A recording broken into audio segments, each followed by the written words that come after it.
салому алейкум подписчикои азизи, ман комиями канала тамошо кесед, дӯстони азиза, пову хоҳаро омадки комиямиро тамошо кесед, подписчикени короче хуш омади канали ма. Обзор хай подписчик набоши, подписаться ки дани ҳамин гуфта буд даст ма як аппаратаки интересный Samsung Galaxy S9 Plus 10 сола телефон, 10 сола бангзаш чи шидай, чи зиндай, мурдай, стоит харидан, не стоит дар бораш камака гап мезам маълум метум ушахтон решат кинен ки мақсад 10 сол гузашт айбан стоит як стоит нест. Якум чи сар кардам мегум ай нархш ки 10018 ай флагман Samsung ходиш ки 10018 ай 56 то 70000 ай зависим аз памятиш 56000 рубль менайса сомони рубль доллар. Конечно рубль мақсад дар Россия рубль дар назар дорам. Ҳозир фурӯшда то ҳозира ҳаст, ҳамин телефон то ҳозира дар фурӯш ҳаст, зависим аз памятиш то IC то 40000 гирифта метавонӣ. Беуша ай 25-27 зависим аз памятиш. Зависим аз памятиш барои чӣ гуфтасам ай 64 то 256 гигара и телефон меравад. S9 Plus ай корпусаш сар кунем аввал. Пеш қафо шиша, гирд атроф алюминий, ду камера, дар дошта бошем S8 Plus як камера дошт, отпечатка иҷа буд. Айроим бисёр мардум жалобат карданд ки чӣ ба отпечаткара поёнда намудем як ҷои дигаре ки мақсад чӣ мешид, камераш бисёр чирк мешид. Датчики барои дил болоша ду тана на сим карта, ҷои флеш-карта 400 гиг то 400 гига флеш-карта, мисол 256 гигаш агар бигири 400 гига флеш-карта 656 гигабайт памят. Гуфтум баш алюминий, кнопка гиронка, кнопка баланд паскна, кнопка Bixby ки ягон каза дар Россия точно даконис кор намекунад. Ассистент Bixby мисол ранги Алисаву Siri и кор намекунад дар Россия мақсад. USB Type-C бистрый зарядкара, конечно, поддержка дорад, теза заряд мегирад, не ки телефон бо теза тамом меша зарядаш. Барои ки батареяш 7.5 барои Samsung ганда камай.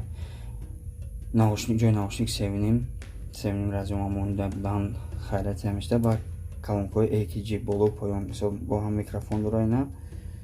Баъд боло поён мехонам мақсад инеме ҳам боло поён калонкои AKG мақсад да комплектша наушникои AKG дошт, агар дар дошта бошем $100 буд. Ҳозир аки Samsung баъд ки биромад более-менее арзонтараш як $3-4 да наушникои бомбои будан мақсад кабеле мехона боло поён кайф мекунед. Ай iPhone да даже зудтар мехонад вақтша ҳам конкурент шуда.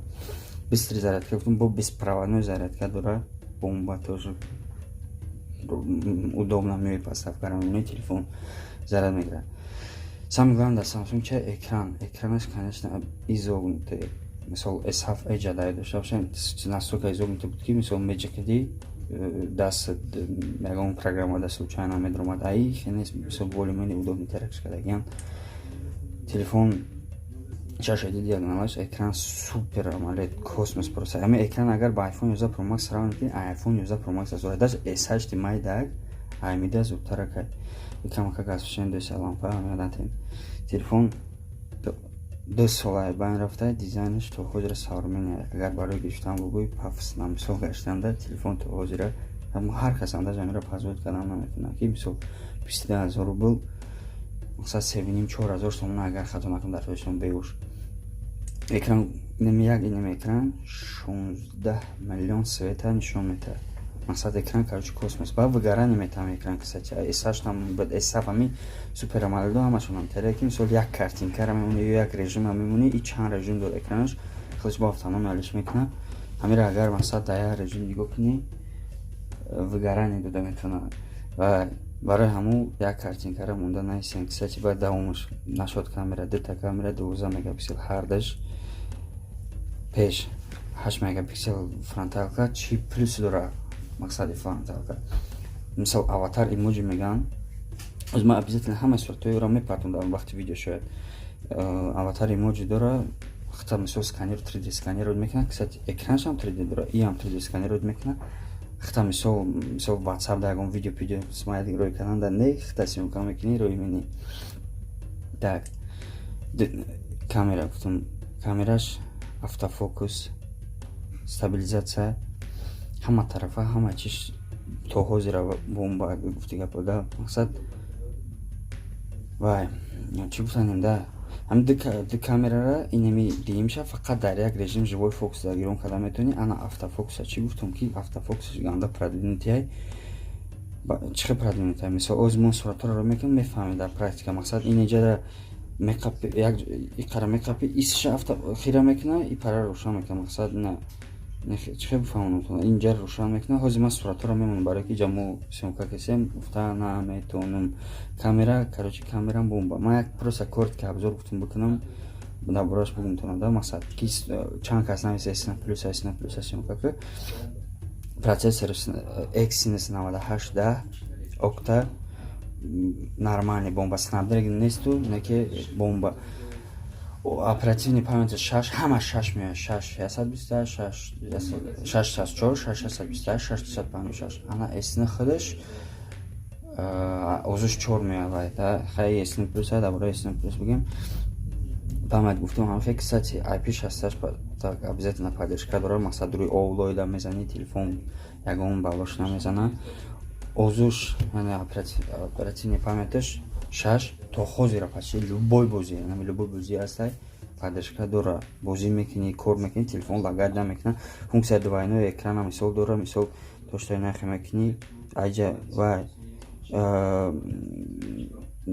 ютуб амони парада ягон чизак дигар мену ватсап ягон чиз кор карда мегири телефон намечаст мақсад бақувватиш ҳаст да мақсад бай мано разница Exynos Snapdragon чиай амиқаки и 332000 агар хато накунам дар Antutu мегира и Snapdragon Qualcomm Snapdragon 356000 мегира манам чунон сарасима амира гуфтам дар бораам бугум ки мақсад иҷа дига гапкорай ҳам телефон худаш именно ҳам телефон то ҳозира стоиша фақат обновление омадаст навбаронаш Android 8 буд Android 8 ҳозир Android 10 баромадаги не ки чота дари обновление омадаги барои обновить карданаш Samsung мебирса чимчи регистрация кардан дар кораи исусу Samsung мешаме ки дер обновить дамия дубор мекунад тамом ранги iPhone намекунад Android 8 сар кардаги буданаша این میخوای گپ کارم مقصد ممکن چیزی را پروپسکات کردم بسیار چیزا را پروپسکات کردم پولش نگفتم در برای تلفن پروسه کورد کردم که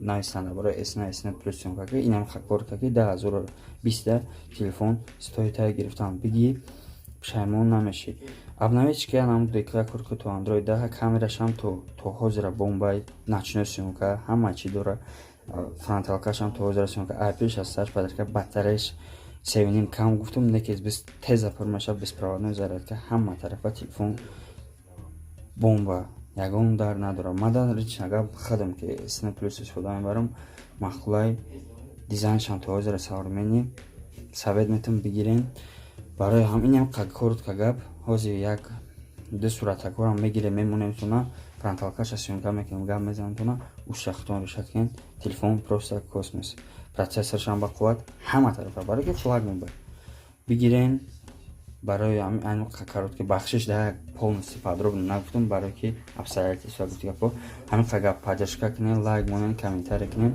бо чи телефонҳо интереси шумо да гап занен мада ҳамин шанси ҳамин шумо да гуфтам раҳмат барои дастгирифтан подписка кунен лайк монен дар амони Аллоҳ бо шумо обзор тиҷиб бер короче ина видеош оптическая стабилизация ака оптическая стабилизация бояд наҷунби на ходу на камера алиш карда мешава двукратный зумда ина оценить кен записшам ина хуначаи демуна ачача ку оценить кунен заценить кунен заценить лайк монен инам хе камерачаи демуна дора инам фронталкашай 8 мегапиксел гуфтум инам хай чётки кор мекуна живое ҳамаи чи освещение хати инам хеку бинен оценить кунен лайк монен гуфти гапо подписка кунен подписка накарда бош подписка ку кади о дига гапа микрофоншам заценить кунен зарно